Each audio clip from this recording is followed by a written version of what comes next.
I got big house, big car, I have big job, then I'm wealthy. No, it's different thing. Totally different.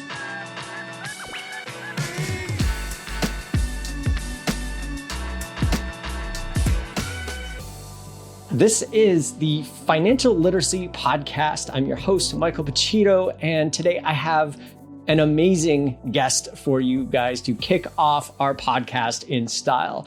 I have Jolene Hung, who is from IG Wealth Management, but this lady has so much experience, so much knowledge, and one of the best perspectives that I've personally have gotten to meet about understanding relationships with money, about wealth building. And I just really feel that you guys are going to get a lot of value out of talking with her here today. So Jolene, thank you very much and welcome to the Financial Literacy Podcast. Thank you, Michael. Thank you for the opportunity. Yeah. So why don't you just quickly give us just, the 2-minute rundown. Tell us a little bit about you and, what you're really passionate about. My name is Jolene Hung. I am working in the financial industry since 1996. Before that, I was a marine biologist.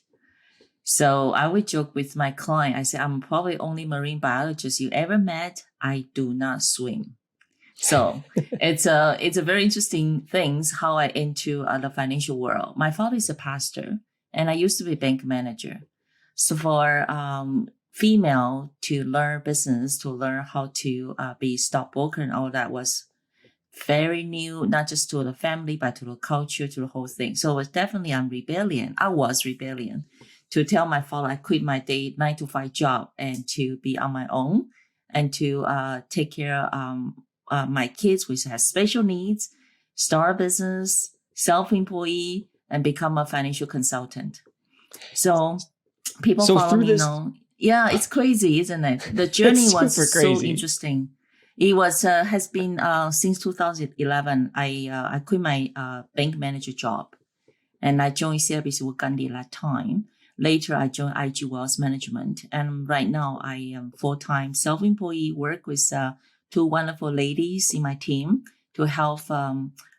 We have about 200 families who help them to build their wealth. And thank you so much for all of that. So, when it comes to even before we get into the topic, which is today, we're talking about how to build wealth. How important do you kind of feel some of those experiences have come? Like, things like having a pastor father or being a marine biologist. How is some of, going all those diverse, do you bring a lot of that experience into building wealth? Has it really helped you out in that respect? Yes, as a pastor's daughter, one thing I work with lots of family in need. Really, I grew up in a church environment, and I realize money seems a very the very topic everybody talk about every day, but it's also hush hush, right? Mm-hmm. So it's very interesting I always have a great interest to see how the financial market work. And how can these money things work? So it's quite exciting as you're able to talk about money and wealth every single day in my job. Mm-hmm. I will just share that with you, Mike. Like I was holding a master key of the keys, right? And I say my job every day is to help my client to find a key. Everybody do have come with wealth. We all have our ideas, creativities. I think you do what you're doing today it's by design. It's not something, just happen, right? It's by design. Mm-hmm. So it's how can people find a key to open the door of wealth? That's my job.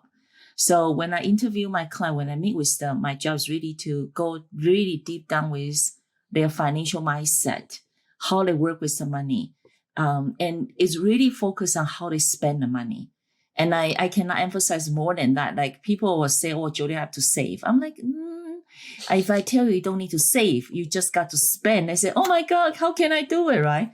I can feel the energy change. Once you change that mindset, once you change that energy of scarcity toward the money, you open your mind to abundance, you open your mind to prosperity, open to your mind to what my money can do for me and my family, to my loved ones.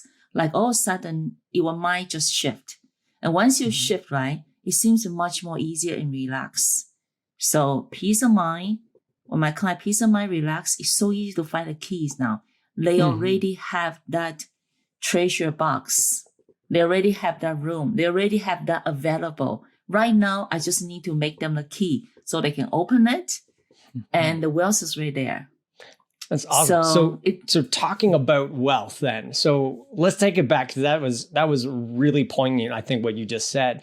So how do you then define what wealth actually is? Like, what is wealth just money and cash, or what is wealth then that you're trying to build? This is such an interesting question. Some people, wealth means big house. Right. If you ask the Chinese families, they'll tell you, well, if I'm wealthy, I'll get a big house, maybe not 5 bedrooms, maybe 7 bedrooms. Right. Some people's wealth means they have $1 million in a bank account. Okay. For me, wealth means 2 things: time freedom and money freedom. It's so important. You got to have both. So you can accumulate a huge amount of money in your bank account. You never enjoy it. You never use it because you have no health, or your job has brought you down to the degree you have no time even to enjoy your life, your money. Your wealth doesn't mean anything to you, isn't it? So you always have to have a both. So the true wealth is financial freedom, means money freedom and time freedom. So do you find then that a lot of people start off with that wrong perspective when they're saying, hey, I want wealth, and they try and go after more money? Is that kind of one of the things that stops them from being able to build some wealth? Yes. The fear of living. Because I'm going to use my family example, because I come from a family pastor, and my father is streaming, like how you say it? You pinch the pennies, right? Yeah. You try to stretch he's very your frugal, dollar, right? Yeah. He's very frugal. Yes. Very, very frugal. So every time we go out to a nice trip, like field trip, whatever, we brought our own lunch. We brought our own breakfast. We brought everything with us. My mom even brought a rice cooker. Once we tried to go to the PEI. I'm not joking, Mike. We have a rice cooker. Half the car was packed with the food, right? Because they don't want to spend the money on those restaurants, whatever. They think they're overpriced, right? So the whole trip, my mom was busy cooking, right? And was busy cleaning. Like, we really don't enjoy the trip, right? I use that as an example. Really, what I look back and say, this is not a true wealth, right? The true wealth is not accumulation of a wealth in your bank account. The true wealth is when you have a project, say the field trip, say my business expansion. When you have a project, the money just flow effortlessly. That's the key. That's the mindset. So I'm not going to sit on the fear anymore. I'm going to sit on the chair of love. I feel I love the wealth. I love the money. Money is the tool. Money is going to create such abundance to my business, to family I serve, to my employees. And you just change your mindset. All of a sudden, I don't need to bring a rice cooker anymore. I told my father, it's enough to have a rice cooker, It's not, we're going to enjoy the trip. We spend $5,000 to book the hotel, to go all the way to book the 1 week holidays. Let's enjoy the trip, right? Yeah. And I stopped telling the price of the restaurants and the hotels, because for him, that'll be money wasted, right? So, but the memory, the good time cannot be replaced, isn't it? So, I'm using my extreme example, but it was just so much fun when I think about, the mindset, right? Like, the mindset changed completely, and the trip just more enjoyable. Yeah. And I think that's a really important message to get out there, that wealth is more than just the money. However, when people then they say, okay, Jolene, that's great. I got a mindset. I want to, love my money. I want to spend my money with love. Okay. But now, how do I start building more wealth then? What's kind of that first maybe step? What does even building wealth then mean? The step 1 is the awareness. And I find it's very interesting when most of the first meeting, when I have a family come with me, this is the normal thing. We have a very good financial planning tools, like the technical part. As you may know, I'm licensed in IROC, I'm stockbroker, I'm licensed in insurance, all that too. So we have a technical part. We have very wonderful software. We brought that back to our meeting. Actually, our client got to sit down to work on the income, the budget, the taxes, and their major financial goals. We're able to break down all these things. The interesting is when we show those numbers in front of people, people start to realize, wow. And even the section itself, just review the numbers. It really reveals lots of true picture of how they work with the money. And that's a step one is awareness. It's where your money goes. Where your money goes. You have to know where they're going. And you cannot tell me if you say, I want to create wealth, and then, but you spend your money on, the case of a pops, right? Just like you tell me you try to lose weight, but everything you're drinking, just those sugar, soda, right? It does not help you. Just when people tell me they want to have wealth, but they go to the bar, they spend those things has no meaning for them. I'm not telling us go to bars, the wrong thing. I'm just saying those things actually does not bring any meaning to their life. Or just even if they don't have the awareness of, if you ask them, well, how much calories are you eating in a day? And you're saying, I don't know. Well, how can you make a plan for them? So is that kind of like how, if they don't know what they spend? Same idea. Let's do the baseline. Let's see where you spend your money, where your money go, how you allocate your money, right? And then we can really have a true picture of where the money go. And very interesting, you can start to see the true picture of what's most important for the family. And some of them, you even find out there's a discord. There's a mismatch of their financial goal, what they think their dream is, and where the money go. And so that step one is awareness, aware where your money go. Then we can talk. Yeah, and you kind of just alluded to maybe what step two is. What would step two be? Is that setting a goal for? Are you ready once you're aware? Do you need to set goals right away first, or do you maybe work on some foundations? What should be the next step after that? People naturally come with the goals already. They already kind of know what they want to when they come to me. So they just don't know how, right? And so again, that what. And lots of people, they come to me. It's very interesting. I did this all the time, and I love to speak to people. There is definitely no commitment for the first few minutes of conversation. So most of the people come to me is, I know I don't want to do this anymore. I know I don't. So people know what they don't want. And the problem is when you focus on what you don't want, you actually emphasize on what you don't want.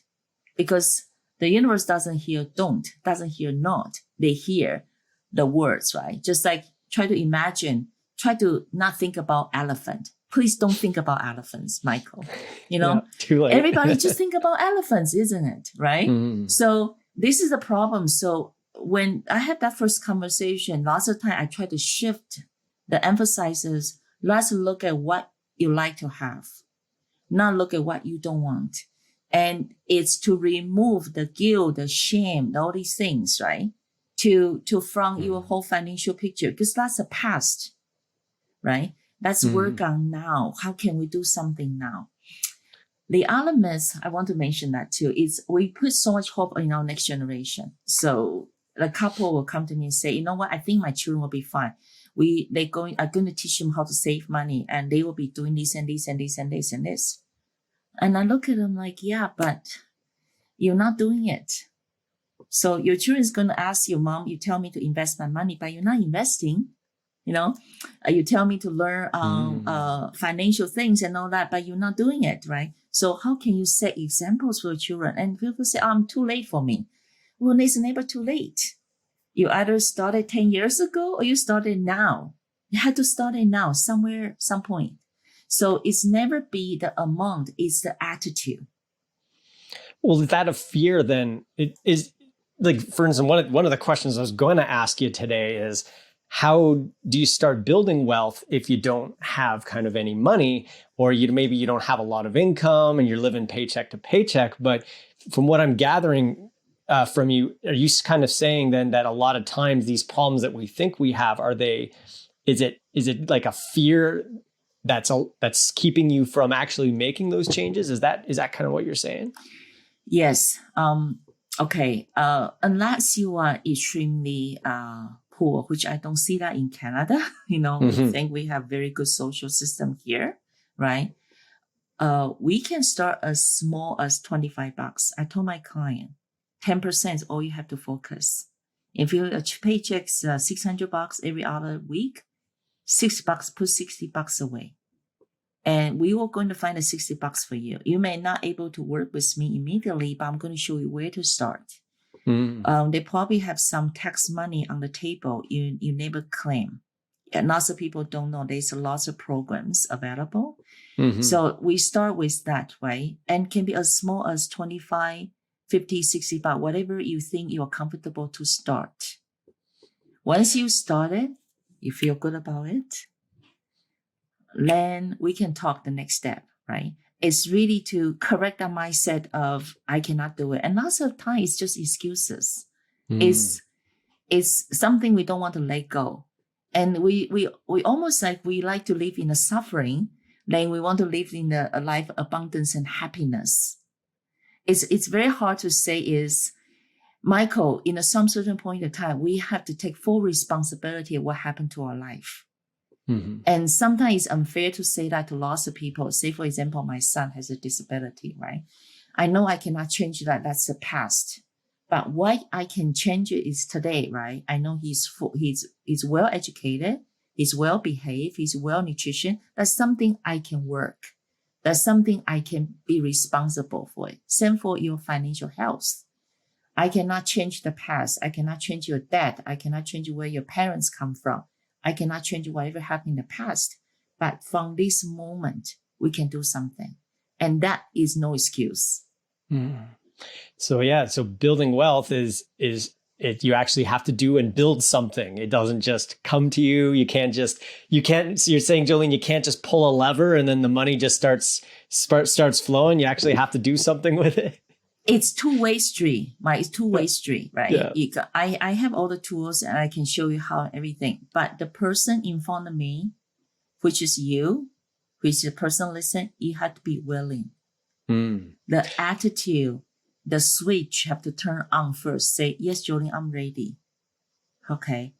So that's the attitude. Once you switch that, everything's possible. Wow. So, all right. So you got someone on board. Let's say someone listening in here, they're on board with you. They've maybe done the work. They've gotten some time. They've been putting away little bits. They got stage 1 down. Well, how about for someone that does have a little bit of they've worked out some money that they can play with? Maybe they've already started maybe they're on their first house. They got 1 car and a decent job. Somebody who wants to really start growing their wealth from that sort of a platform, like what's a kind of an approach that you might suggest to someone who's in that spot? Okay, so there's one thing I like to mention. Okay, Mike, we all think about it's a big amount to achieve. I'm going to use my children's education as example. Okay. Yeah. As you may know, I come from 2 salary family and very moderate and all that. And so I have a special needs child, everything. I was looking at the education fund. I put $20,000 in there in the past course of 10, 15 years for my daughter. And I just realized the amount actually growing right now is close to $40,000. So that means more than $20,000 money in that education savings is compounding interest, the dividend I made, the government grant, all this money has grown by itself. So that bring you time is money. The thing is, I wish everybody, I was talking to somebody before this podcast, right? And the lady said, I wish I met you 10, 15 years ago. You know what my answer to her is? You got to start it now. Oh, but then she said, I have these and these and these expenses. And you know what I say, Mike? You got to start it now. Then she said, my father's going to give me this and this and this and this. And my answer is the same. You got to start it now. And you know what she said to me? She said, I will call you back. I said, no, you got to start it now. Okay. So finally she got a message. She said, okay, how can I start it now? I say, okay, book appointment. What's the best time for you and your husband meet with me in 2 hours? Well, how you charge? I said, I don't charge. This is just a commitment. Let's look at your baseline. So the message is, I don't really mind what you have and everything, that's the secondary important. The important thing is you got to start it now. Okay. It's not what you have in the past, not what you accumulate in the past. It's the past. It's now. Can you start it now? Can you commit yourself? Say 10% of your income go to certain area. You spend it differently. Can you commit it, think differently? Can you tell yourself, say, I am really traveling right path. I love what I'm doing. I'm going to serve more clients. I'm going to bring more income. And I will be a millionaire in make. Like, will you believe it? Can you start it now? So all I ask is start it now. And you can say, Jolene, can I pre-qualify people? You know what I do? I do pre-qualify people. And I do tell people to kind of take something, go away. The typical family, when they come to me, they already above their, they already over that kind of mindset. They already know, they already start something. But the problem is, it seems to have a problem to synchronize all the different things in their life.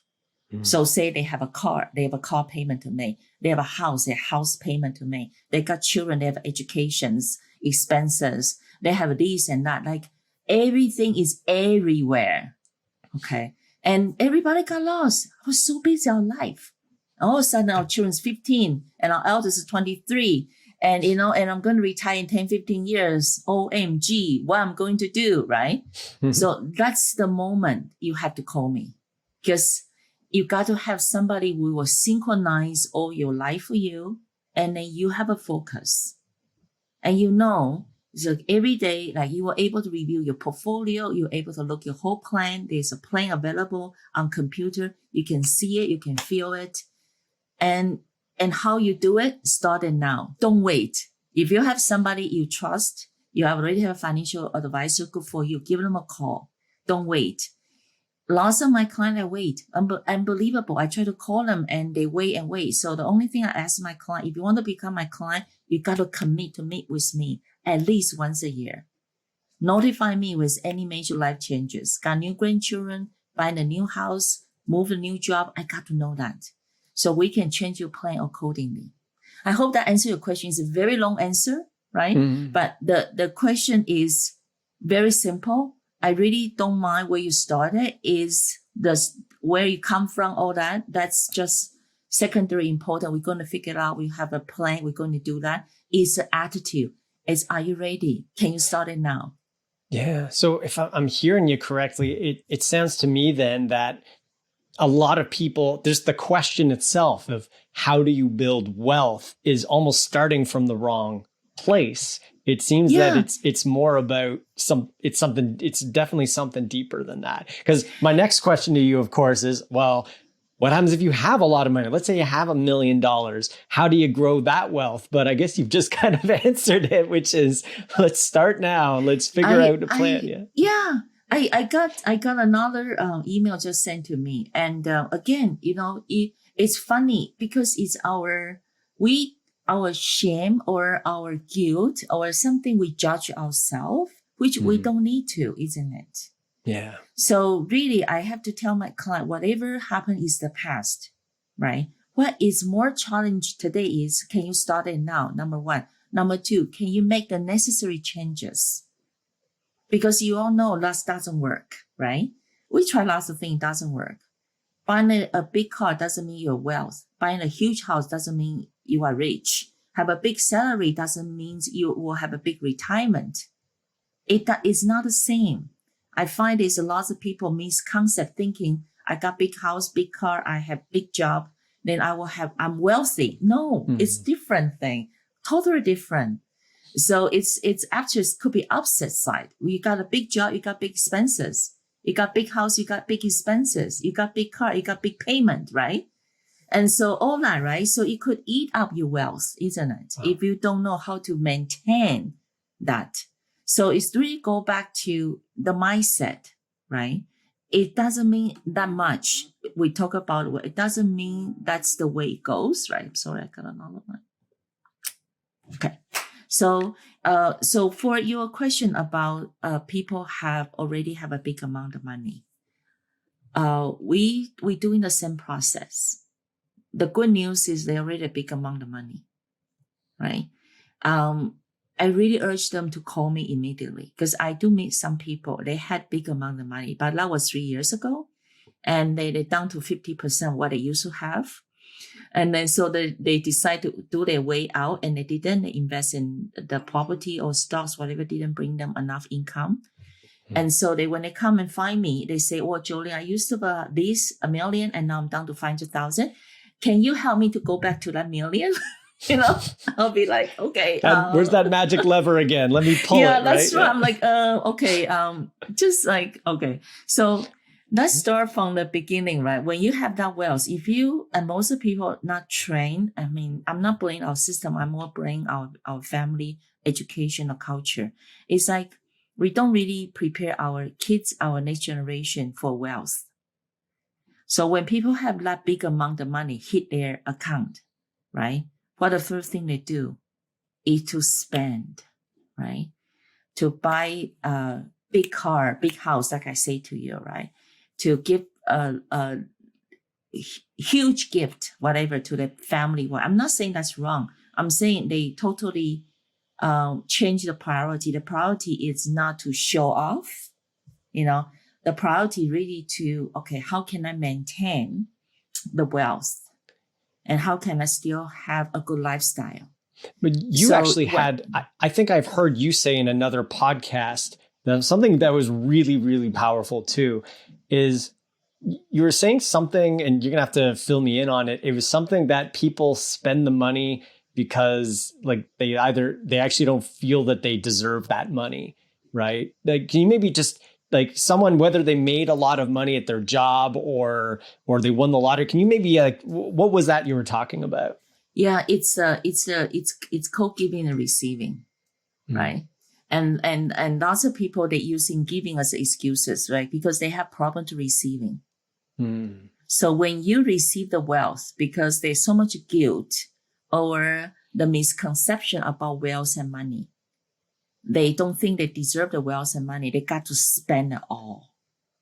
So it's lots to do with our ego, lots to do with how we see the money. Or that was kind of hush-hush. Lots to do with what's our misconception of money, right? And truly, money is just the energy, how they flow from point A to point B to point C. Money itself is just a tool. So when you see you're not deserving, when you don't have this proper mindset, which is we talk about, it's a tool, it will help you. Money is, you have to spend your money with love. Once you don't have that, you actually spend your money with guilt or not deserving, right? The money actually will leave you very fast. Very fast. That's why you see wealthy people go bankrupt, lottery winners, next day they go on street again, right? Same idea. Awesome. So Jolene, I wish I could talk to you for another hour or two, but I know we have to get going here. So how can people, if people are kind of ready, let's say they're ready now, they're ready to go, how do they reach out to you? How do they get in contact with you? Okay. I'm very easy to reach. All my information is on website, but you can go to jolenehong.com, or you can email me jolene.hong@ig.ca, or you can call my number, which is, you can also talk to Michael. Michael know how to contact me as well. And you are my social media guru. So, you make sure all my information is online as well. So you are all website, over the internet. Yes, we have you there. Yes. So thank you so much, Jolene. Then I really appreciate you taking the time today to really kind of break down, and it's such a simple thing that you've kind of this way of talking about it. And I think that's really what I think people need. It's really powerful when you put it in this really kind of simple terms, right? So I really appreciate you. It is simple. You already have the wealth. You already have the treasure box. Can I tell a story to finish that? Let's go for it. Yeah. There's a baker on the street, and he go to the same place. He begging for money, and he sit in this wooden box. Right, it's a very old story. And so every single go there for like many years. And one day he passed away, right? So he's not begging on the street anymore. Like the wooden box still there and all that. So people clean up his stuff. And people find this heavy wooden box, right? So they're wondering what's inside, right? So finally they open the box. The box is a box of gold and diamond and jewelries. Actually, that baker, all his life is sitting on this wooden box. If you ever know, that's all his treasures in that box. So that's what the advice I want to give to people. Listen to it. You already has the treasure. You already have the idea, the money-making idea, the wealth. You already have them. All you need is to find the key and to open and to enjoy it. Awesome. Thank you so much, Jolene. And again, much appreciated. And I hope everyone got as much out of this as I just did. So thank you very much. Thank you. Thank you, Mike. Have a good day.